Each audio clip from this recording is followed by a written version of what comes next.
He's David Cohn, former Yankee champ, now a Yankee announcer on the Yes Network, as Aaron Judge has hit his 60th home run. And David Cohn back on the program. Good to see you, David. If you were pitching last night in the ninth inning when Aaron Judge came to the plate, would you have gone at him or avoided? In that situation, I would have gone at him. I thought Will Crowe did the right thing. You had a 4-run lead. Aaron Judge at that point, it was a 3-1 count. I would have challenged him. I pitched in Cal Ripken's last game at Camden Yards, and I threw him nothing but fastballs the whole night. I tried to challenge him. It was kind of the honor system. I knew it was his fair. I respected him so much. So I've actually been in that situation before, and I did exactly what Will Crowe did last night. I admire that, that you felt like, hey, this is the last time we're going to see Cal. And if he takes me deep, you were fine with that.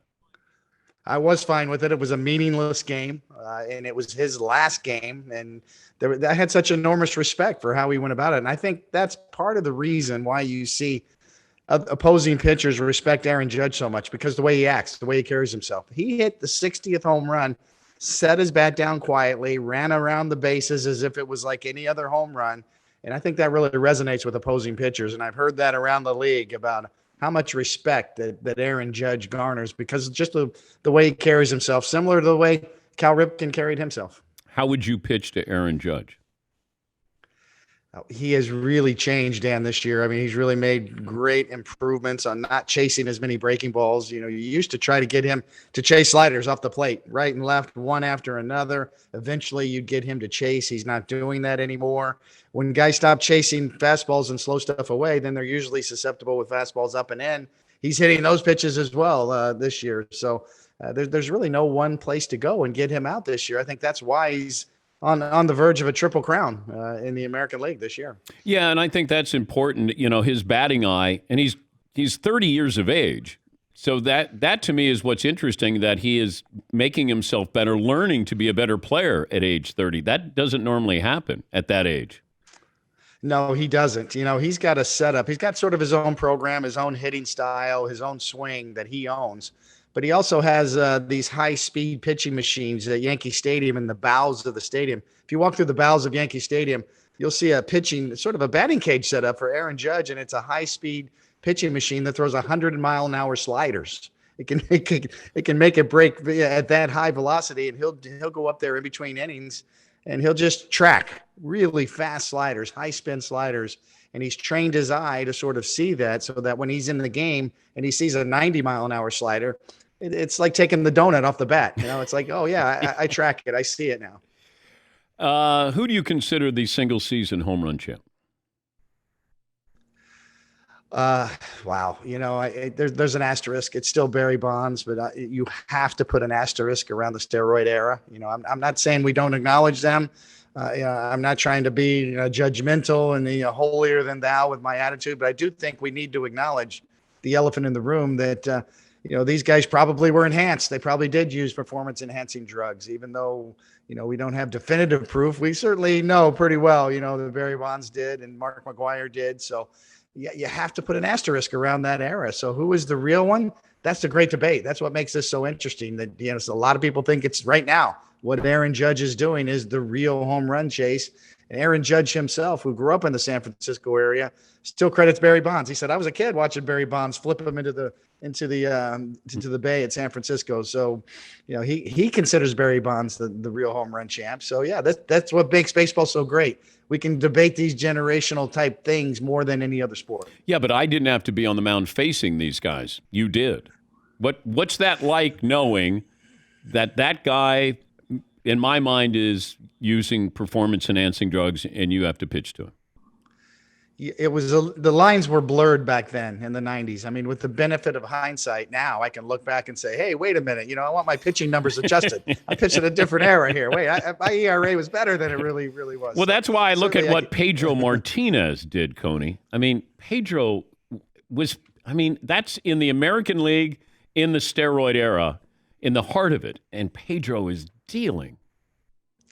That's exactly right. That's just sort of, in baseball, we have these advanced metrics that have these adjusted stats, OPS plus, ERA plus, that factors in the environment that you played in, the league averages. Well, you're right. Pedro Martinez could be the greatest pitcher ever because of what he had to deal with in that era. And Aaron Judge could be having the greatest season ever because he's played in an integrated era. He's playing in an era that we do test for steroids. He's playing in an era where offense is down across the board. He's got 20 more home runs than the next guy. He's completely lapped the field. But that's what I don't understand, David, is in today's analytics, everybody's trying to hit home runs. You're throwing as hard as you can, and I'm swinging as hard as I can. Why are home runs down? Well, I think partly is the baseball. Major League Baseball has talked about changing the baseball. There's certainly, Major League Baseball owns Rawlings, who makes the baseballs. They're on record as saying they're trying to make the baseball more uniform. The theory among pitchers in the major leagues is that there's two different baseballs. There's one that flies and there's one that dies. This year they're using the one that dies more, is what they say. So, and Major League Baseball's on record. This isn't me breaking any new news. They're trying to make the baseball travel less. Why? They're trying to get more action into the game. I think they're trying to have a uniform baseball that gets away from exactly what you're saying, where it's just a home run game. We want more contact. We want more action. That's why the rules are changing next year with the pitch clock, yada, yada, yada. That's the theory behind a lot of these changes. I wonder if pitchers pitched to Bonds when he hit 73, if he would have hit 100 home runs that year, David. It's a valid question, Dan. It really is, because you look at how many times he was walked. Yeah, I think, 200 times he was walked that year? Or 180. Yeah, at least 180, Paulie says. Yeah, 180, and a lot of those were intentional. A lot were unintentional. Buck Showalter walked him with the bases loaded one game. I mean, they go with four. Hey, we'll suck up that run, and you go take first base. I mean, that's how ridiculous it became with Bonds. Oh my God! Did you face Bonds in that era? I faced him when he was in Pittsburgh, when I was a Met in the National League. So and then in 1992 we both were free agents, and he went to San Francisco. I went to Kansas City. So that was kind of the last time I saw him was his Pittsburgh days, the first 6 years of his career. I wonder about, you mentioned Judge growing up in the Bay Area. He turned down the deal with the Yankees, but didn't even counter that offer, I think, by the Yankees. How much concern do you think there is with the Yankees that maybe Aaron Judge does want to play someplace else? Maybe he does want to play in San Francisco. We just don't know. I mean, Aaron Judge has played this so close to the vest. Dan, we were in Boston recently, and somebody asked him about Boston, and he said, "Oh, what great fans! Boston, what a great place to play." I mean, it's like he has the script and he's playing poker, and nobody can read him. He has no tells.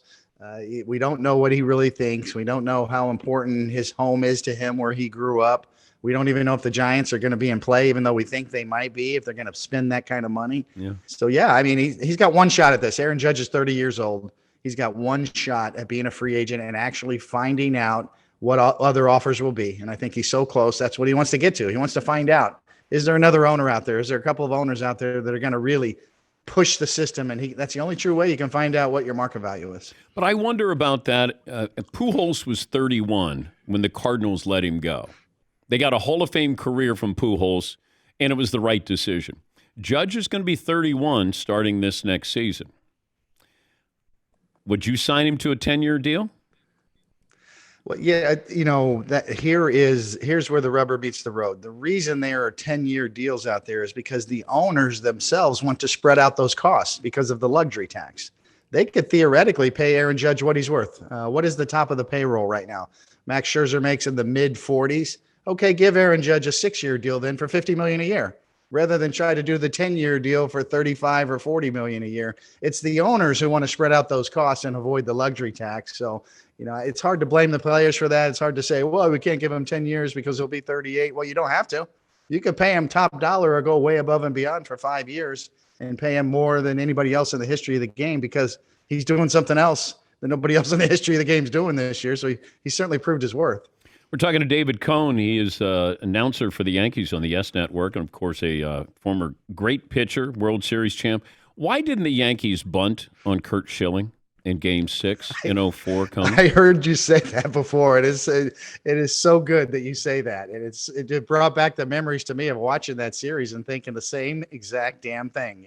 It's like you had to test him, didn't you? I mean, certainly it shows you, Dan, that people don't know how to bunt anymore. It's a lost art. Probably the last best great bunter I saw was Brett Butler, the great leadoff hitter for the Dodgers and the Braves at one point. He could do it with the best of them. Wait till the last minute, disguise it, lay down a bunt. Guys just don't know how to bunt anymore for the last 20 years, really. Oh, my God. You faced Gwynn a few times, right? Yes, many times. What's that? I remember talking to Maddox. He said, I got to the point where I didn't know what to throw to him, because it felt like he knew whatever I was throwing, I was going to be around the plate. He was going to do something with it.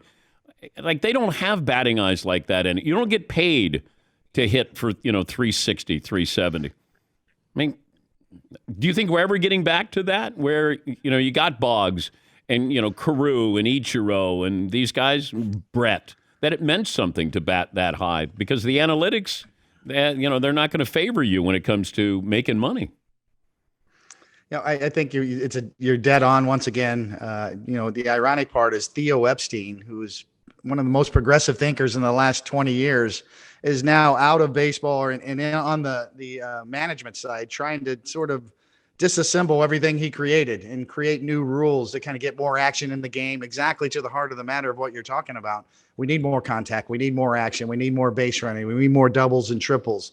We need something to happen sooner in baseball games. There's 4 minutes between a ball put in play now compared to 2 minutes 30 years ago. So, that's really what's going on in Major League Baseball now, trying to address exactly what you're talking about. Tony Gwynn was unreal. The joke among pitchers was, you know what you have to do to him? Just throw it down the middle, because he doesn't know what to do with the pitch down the middle. You throw it in, he hits a line drive to right. You throw it away, he hits a line drive to left. So just throw it down the middle of the first pitch and see if he confuses himself. Are the Dodgers an all-time great team this season? They have a chance to be. They have a chance to be the greatest team in Dodgers history, and then also to get into the argument of all-time greatest teams. We don't know how many games they're going to end up winning. If they get to the 110 to 120 area, maybe 114. We had 114 in 1998, and we closed the deal and won the World Series. A couple of years later, the Seattle Mariners won 116 games in the regular season, Ichiro's first year, but they didn't close the deal, and nobody talks about that. So, yes, if they close the deal, they have their signature moment. They're kind of in the middle of a little dynasty right now, the Dodgers, and this could be their 1998 Yankees year. The one that really is their signature point in time, one of the greatest teams in franchise history. I think the Dodgers could easily do that. They're having a signature year, not only in the history of baseball, but for that organization. It's the Dodgers, going back to Brooklyn. Yeah. This could be the greatest Dodgers team of all time if they can close it out. Where are your World Series rings? I have them in storage, actually. I'm afraid to break them out. I'm going to leave it in a hotel room one night. I'm a little bit of an airhead that way. I tend to forget things and leave things sitting on hotel rooms, and on the bedstand. But you got 5 of them, don't you? I do. I have 5 of them. I have one with the Blue Jays in '92, which they just was the 30-year anniversary up in Toronto for that one. So that's the beauty of these things. And that's what I told Dave Roberts recently, the manager of the Dodgers. I said, do you understand what's going on here? To your point, Dan, you understand, do you realize that? And he's going, no, I'm just trying to win tonight. And I said, well, you're going to appreciate it later. That you've got your hands around the throat of maybe one of the greatest seasons of all time. And it's going to mean a lot to you on down the road. 20 years from now, you're going to be really much more appreciative of what's happening right now. And he said, you're right. I need to learn and stop and smell the roses. But there's so much anxiety in trying to win today, stay in the moment, win tonight, and close the deal and don't blow it. That most players are filled with that kind of anxiety, certainly managers as well. You got a pitch that you still that could wake you up in the middle of the night? Like there's something that you did and you want that pitch back?